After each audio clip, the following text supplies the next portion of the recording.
সাংবাদিক নাইমুল ইসলাম খান, যাকে এমিরেটাস সাংবাদিক বলে বলা হয়, এই এমিরেটাস সাংবাদিক তিনি দীর্ঘদিন, অন্তত বিগত সরকারের সময়ে, বিগত সরকারের চাটুকারিতায় সমস্ত সময়ই ব্যস্ততম সময় পার করতেন। যতগুলি টক শো ছিল সবগুলি টক শোতেই উনি সরকারের পক্ষ অবলম্বন করে সত্যকে ধামাচাপা দেওয়ার জন্য অনবরত চেষ্টা করতেন। সেই চেষ্টার ধারাবাহিকতায় সব শেষে, যেটা আসলে আনফর্চুনেটলি 2 মাসও অতিক্রান্ত করতে পারেননি, উনি গত 7ই জুনে প্রধানমন্ত্রীর প্রেস সচিব হিসাবে নিয়োগ পান। কিন্তু বিধির বিধান, সত্যকে আসলে লুকিয়ে রাখা যায় না। ঠিক এই 5ই আগস্টের গণ অভ্যুত্থানের মধ্য দিয়ে তারও পতন ঘটল। যেখানে সরকারের পতন ঘটেছে, ওনার নিজেরও পতন ঘটেছে, কারণ উনি ইতিমধ্যে পালিয়ে বেড়াচ্ছিলেন। নির্ভরযোগ্য তথ্য অনুযায়ী ইতিমধ্যে গ্রেপ্তারও হয়েছেন। তাছাড়া সাংবাদিক নাইমুল ইসলামের মতো সুভাষ সিংহ রায়, প্রভাস আমিন, 71 টিভির শাকিল আহমেদ, মোজাম্মেল বাবু, তাছাড়া ফারজানা রূপা, ঠিক এরকম অন্তত বৈষম্য বিরোধী ছাত্র আন্দোলনের পক্ষ থেকে 50 জন সাংবাদিকের নাম এসেছে, যারা আসলেই তাদের এই তোষামুদি, তাদের এই তেলবাজি, ঠিক এগুলির কারণেই একটা বিশাল মাপের দানবীয় স্বৈরাচারী সরকার এদেশের জনগণের কাছে বসেছিল, কাঁধে ভর করে বসেছিল, যার ফলে নিরন্তর সংগ্রাম করতে হয়েছে। ছাত্র জনতার গণ অভ্যুত্থান না হলে হয়তোবা আরও অনেক দিন ভোগ করতে হতো। মানুষের কণ্ঠ রুদ্ধ করে দেওয়া, মানুষের ভোটের অধিকার কেড়ে নেওয়া, মানুষের মৌলিক অধিকারগুলি, সাংবিধানিক অধিকারগুলিকে কেড়ে নেওয়া, আসলে এদের পক্ষ অবলম্বন করেছিলেন এই নাইমুল ইসলাম খানরা। আজকে তার ব্যাপারেই একটু শোনার চেষ্টা করছি।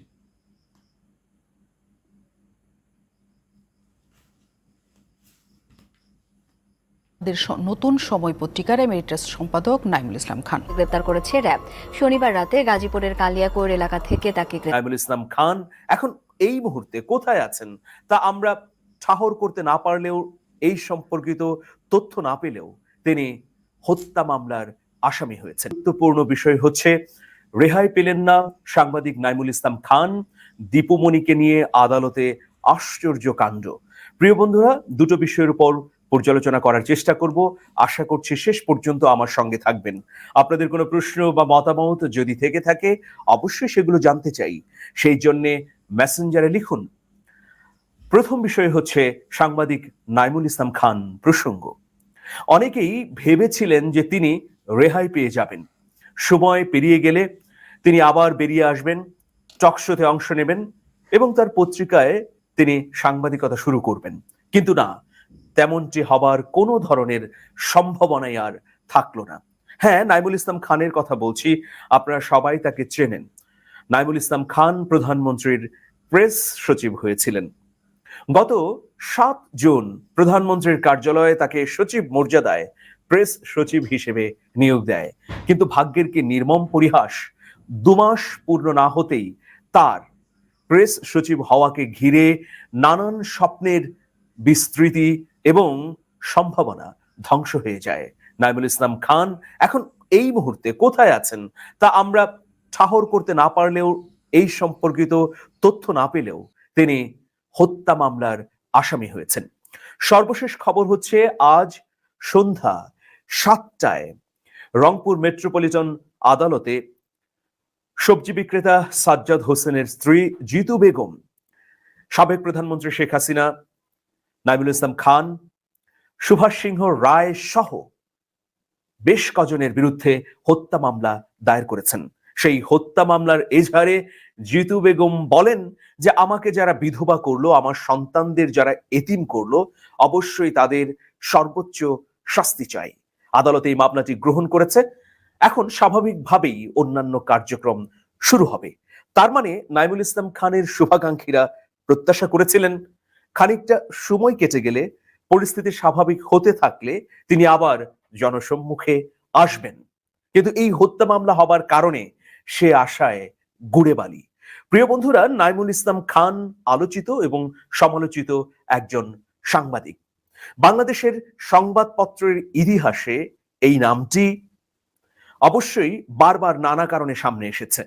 তিনি সর্বশেষ ইমেরিটাস সম্পাদক হবার কারণে সমালোচনার মুখে পড়েন, কারণ সংবাদপত্র জগতে এই পদটি কখনোই ছিল না। কিন্তু তিনি ইমেরিটাস সম্পাদক হিসেবে তার পত্রিকাতেই নিয়োগ নেন। তার 3টি পত্রিকা, একটি হচ্ছে আমাদের নতুন সময়, অন্যটি আমাদের অর্থনীতি, শেষটি হচ্ছে ইংরেজি পত্রিকা আওয়ার টাইম। 5 আগস্ট গণ অভ্যুত্থানের পর নাইমুল ইসলাম খানের এই 3টি পত্রিকাই স্বয়ংক্রিয়ভাবে বন্ধ হয়ে গেছে, কারণ নাইমুল ইসলাম খান এখন প্রকাশ্যে নেই, তিনি আত্মগোপনে আছেন। ফলে তার পত্রিকা আর কে চালাবে?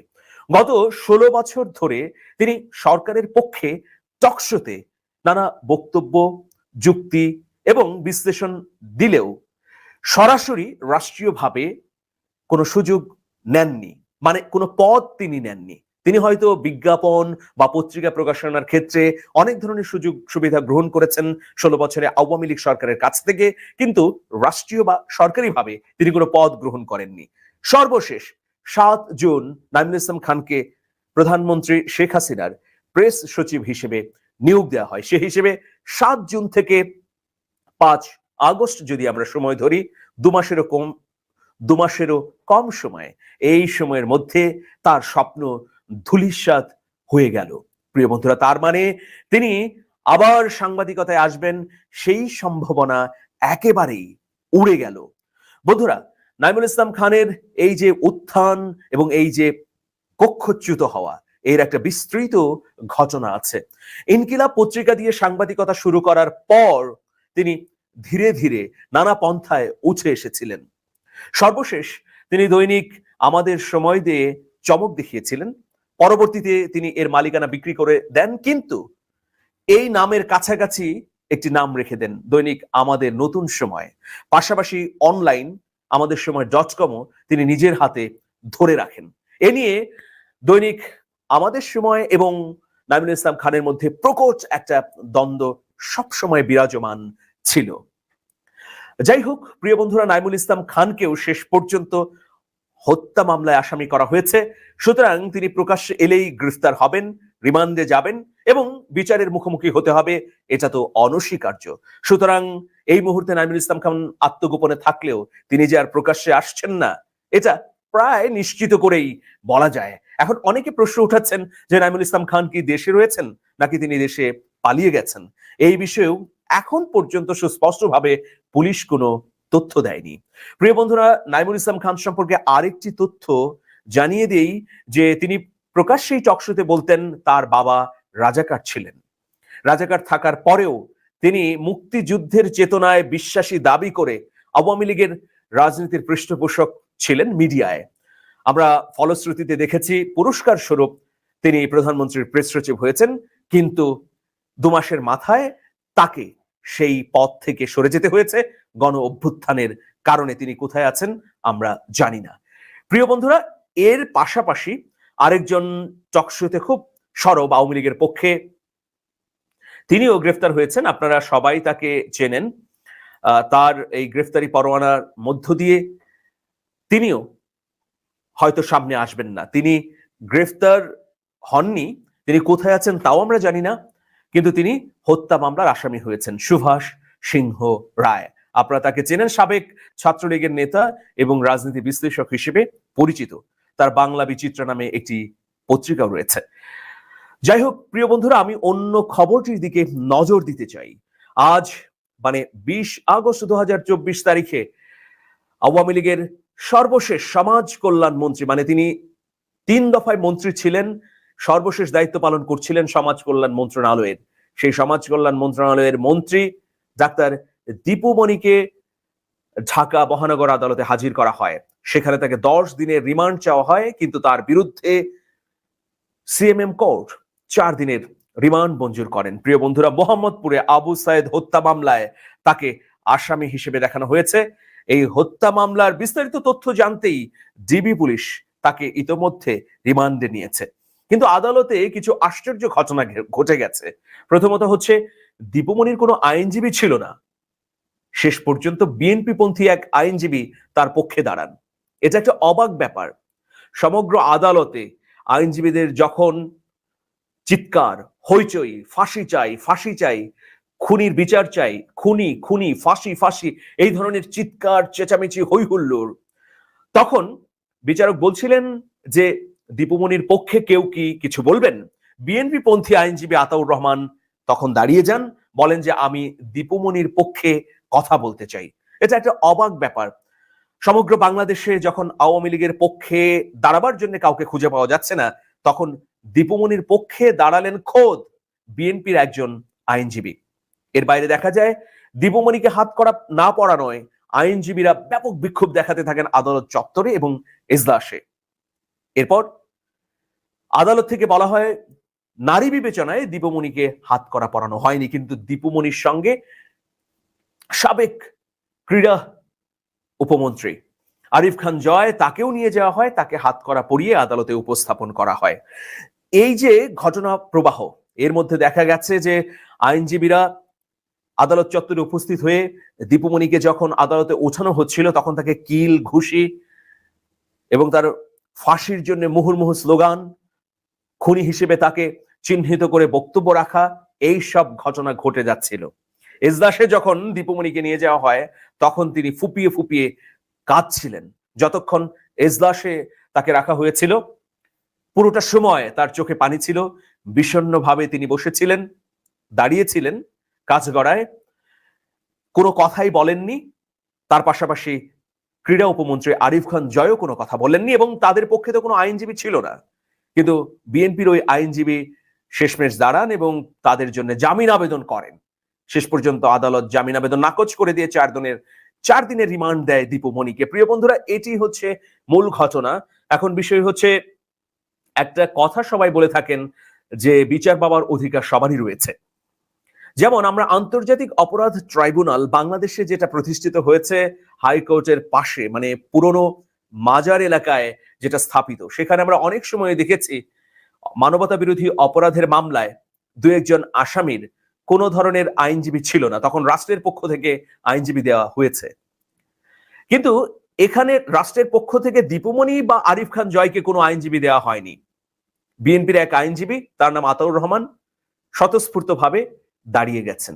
এখন সাংবাদিকরা পরবর্তীতে এই আইনজীবীর ইন্টারভিউ নিতে পারেননি। ইন্টারভিউ নিলে হয়তো বিস্তারিত বোঝা যেত যে তিনি হঠাৎ করে বিএনপি বলয় ছেড়ে কেন দীপুমনির মতো এই মুহূর্তে স্পর্শকাতর একজন ব্যক্তির পক্ষে দাঁড়ালেন। হয়তো এই আইনজীবী যুক্তি দেবেন যে আমি আইনের পক্ষে বা বিচারকে নির্বিঘ্ন করার জন্য রাষ্ট্রকে সহযোগিতা করতে দাঁড়িয়েছি। কিন্তু বিষয়টি কেমন দেখাচ্ছে আপনাদের মতামত জানতে চাই। বিএনপির একজন আইনজীবী স্খলিত পদচ্যুত আওয়ামী লীগের একজন নেতার পক্ষে দাঁড়ালেন। সেই ব্যক্তির যদি বিএনপির কোনো পদ পদবি থাকে, তাহলে সেটা কি শেষ পর্যন্ত থাকবে? দেখা যাক, সময়ই বলে দেবে আসলে কি হয়। বন্ধুরা, আমার সঙ্গে অনেকে যুক্ত হয়েছেন, প্রত্যেকের প্রতি নিরন্তর ভালোবাসা, অনেকে যুক্ত হয়েছেন। তাছাড়া ডাক্তার দীপুমনির আটক হওয়া বিষয়টিও এখানে উঠে এসেছে।